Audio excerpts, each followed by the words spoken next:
Tiruchendur doctor Sivanthi Adithanar பொறியியல் கல்லூரியில் பட்டமளிப்பு விழா நடைபெற்றது. இவ்விழாவில் குலசேகரப்பட்டினம் முத்தாரம்மன் கோவில் அறங்காவலர்கள் மற்றும் அறங்காவலர் குழு தலைவர் தேர்வு செய்யப்பட்டனர். திருச்செந்தூர் டாக்டர் சிவந்தி ஆதித்தனார் பொறியியல் கல்லூரியில் 24ஆம் ஆண்டு பட்டமளிப்பு விழா நடைபெற்றது. இவ்விழாவில் கல்லூரி செயலாளர் டாக்டர் நாராயணராஜன் முன்னிலை வகித்தார். கல்லூரி முதல்வர் வைஸ்லின் ஜிஜி வரவேற்புரையும் அறிக்கையும் வழங்கினார். மதுரை ஆப்டின் இந்தியா பிரைவேட் லிமிடெட் மூத்த மேலாளர் பொறியாளர் கலுசிவலிங்கம் சிறப்பு விருந்தினராக கலந்து கொண்டு 171 மாணவ மாணவியர்களுக்கு பட்டங்களை வழங்கி பட்டமளிப்பு உரையாற்றினார். அப்பொழுது அவர் பேசுகையில், மாணவர்களின் முழுமையான வளர்ச்சியை ஊக்குவிப்பதற்காக இக்கல்லூரி நிறுவப்பட்டுள்ளது எனவும், மேலும் கற்றுக்கொண்ட பாடம் சூழ்நிலை கடினமாக இருந்தாலும் நம்பிக்கையுடன் நம் பயணத்தை தொடரும் பொழுது வெற்றி நிச்சயமாக கிடைக்கும் எனவும், மூன்றாவதாக பொறியியல் துறை ஆற்றல் வாய்ந்தது, எனவே புதுப்பித்துக் கொண்டே இருப்பது முக்கியம் எனவும், எப்பொழுதும் ஆர்வமாகவும் வாழ்நாள் முழுவதும் கற்றலில் உறுதியாகவும் இருக்க வேண்டும் என்று அறிவுரை வழங்கினார். மேலும் இந்த பட்டமளிப்பு விழாவில் பட்டம் பெற்ற மாணவ மாணவியர் கல்லூரி முதல்வர் வைஸ்லின் ஜிஜி தலைமையில் உறுதிமொழி ஏற்றனர். இவ்விழாவில் ஆதித்தனார் கல்வி நிறுவன மேலாளர் வெங்கட் ராம்ராஜ், ஆதித்தனார் கலை மற்றும் அறிவியல் கல்லூரி முதல்வர் டாக்டர் மகேந்திரன், கோவிந்தம்மாள் ஆதித்தனார் மகளிர் கல்லூரி முதல்வர் டாக்டர் ஜெயந்தி, டாக்டர் சிவந்தி ஆதித்தனார் கல்வியியல் கல்லூரி முதல்வர் டாக்டர் சுவாமிதாஸ், டாக்டர் சிவந்தி ஆதித்தனார் ஆசிரியர் பயிற்சி கல்வி நிறுவன முதல்வர் Maria Cecily, Padmashri doctor Sivanthi Adithanar nursing கல்லூரி முதல்வர் டாக்டர் கலைக்குரு செல்வி மற்றும் பேராசிரியர்கள், மாணவ மாணவியர்கள், பெற்றோர்கள் கலந்து கொண்டனர்.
குலசேகரப்பட்டினம் முத்தாரம்மன் கோவில் அறங்காவலர்கள் மற்றும் அறங்காவலர் குழு தலைவர் தேர்வு செய்யப்பட்டனர்.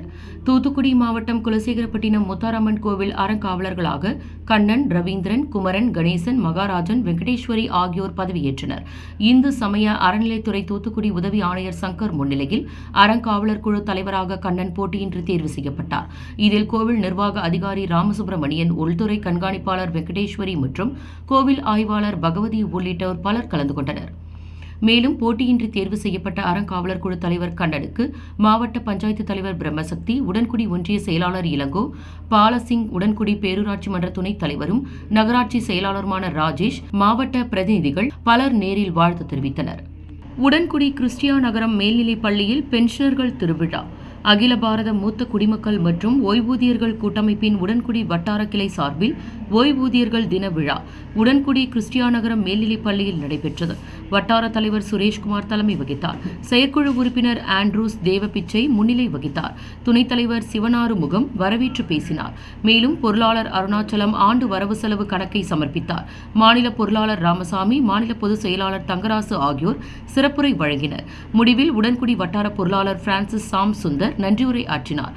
இவ்விழாவில் 80 வயதிற்கும் மேற்பட்ட உறுப்பினர்களுக்கு பொன்னாடை போர்த்தி கௌரவிக்கப்பட்டு நினைவு பரிசு வழங்கப்பட்டது. மேலும் இவ்விழாவில் கலந்து கொண்ட அனைவருக்கும் மதிய உணவும் வழங்கப்பட்டது. தூத்துக்குடி மாநகராட்சியில் மக்களுடன் முதல்வர் திட்ட முகாமை அமைச்சர் கீதாஜீவன் துவக்கி வைத்து ஆய்வு மேற்கொண்டார்.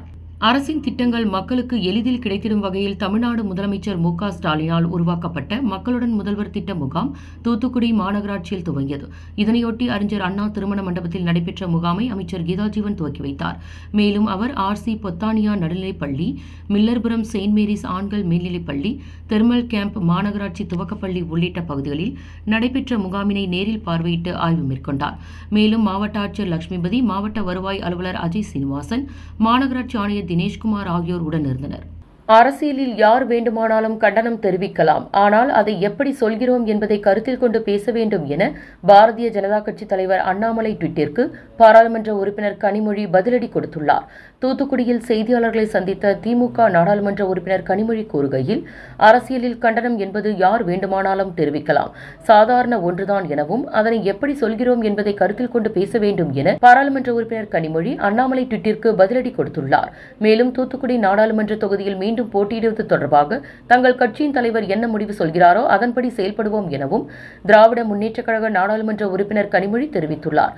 மேலும் இதனைத் தொடர்ந்து செய்தியாளர்களிடம் பேசிய அமைச்சர் அனிதா ராதாகிருஷ்ணன் கூறுகையில், மழை வெள்ள காலத்தில் மக்களை காப்பாற்றிய மீனவர்களுக்கு பாராட்டு விழா நடைபெற்றது, அவர்களுக்கு பரிசு கொடுத்துள்ளதாகவும் தெரிவித்தார். மேலும் கடற்கரை ஓரங்களில் எந்தெந்த இடங்களில் தூண்டில் வளைவுகள் அமைக்க வேண்டும் என்பது குறித்து கணக்கெடுத்து முதல்வரிடம் தெரிவிக்க உள்ளோம் எனவும் தெரிவித்துள்ளார். மேலும் ராமநாதபுரம் மாவட்டத்தில் கடல் பாசிகளை வளர்த்து அதை உணவுப் பொருளாக மாற்றுவது தொடர்பாக ஆய்வு மேற்கொள்ளப்பட்டு வருவதாகவும், 6 குளங்களில் நாட்டு வகை மீன்களை மீன் குஞ்சுகளை பயன்பெறும் வகையில் செயல்பட்டுள்ளது எனவும், மழை வெள்ளம் மீட்பு பணிகளில் ஈடுபடும் பொழுது பாதிக்கப்பட்ட படகுகள் கணக்கெடுத்து அவர்களுக்கு தேவையான நிவாரணம் வழங்கப்படும் என்றும், பல படகுகள் காணாமல் போய் உள்ளது, மேலும் பாதிக்கப்பட்டுள்ள என்ஜின் பழுதாகி உள்ளது எனவும், இவற்றையெல்லாம் கணக்கெடுக்கும் பணி நடைபெற்று வருவதாகவும் தெரிவித்துள்ளார். மேலும் இன்ஜின் பாதிக்கப்பட்ட மீனவர்களின் படகுகள் முதலமைச்சர் கவனத்திற்கு கொண்டு போய் இருப்பதாகவும், அதற்கான தொகையை வழங்குவதற்கு விரைவில் கணக்கெடுப்பு பணி நடைபெறுகிறது எனவும் அமைச்சர் அனிதா ராதாகிருஷ்ணன் தெரிவித்துள்ளார்.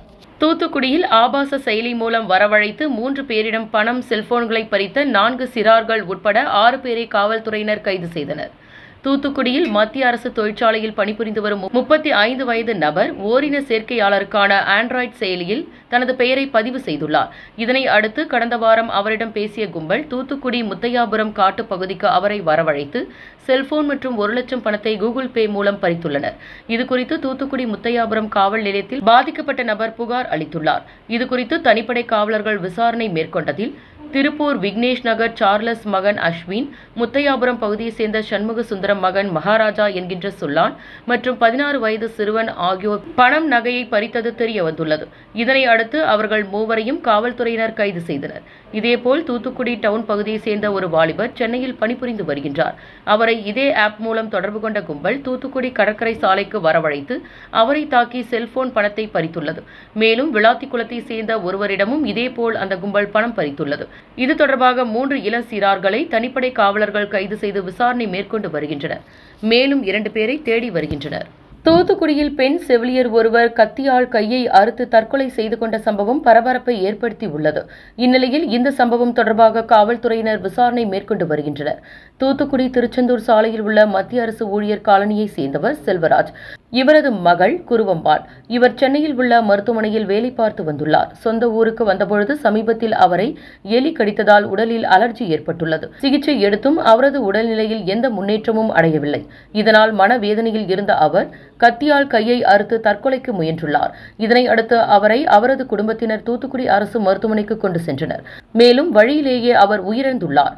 இதுகுறித்து தென்பாக்கம் காவல் நிலைய காவலர்கள் வழக்கு பதிவு செய்து விசாரணை மேற்கொண்டு வருகின்றனர்.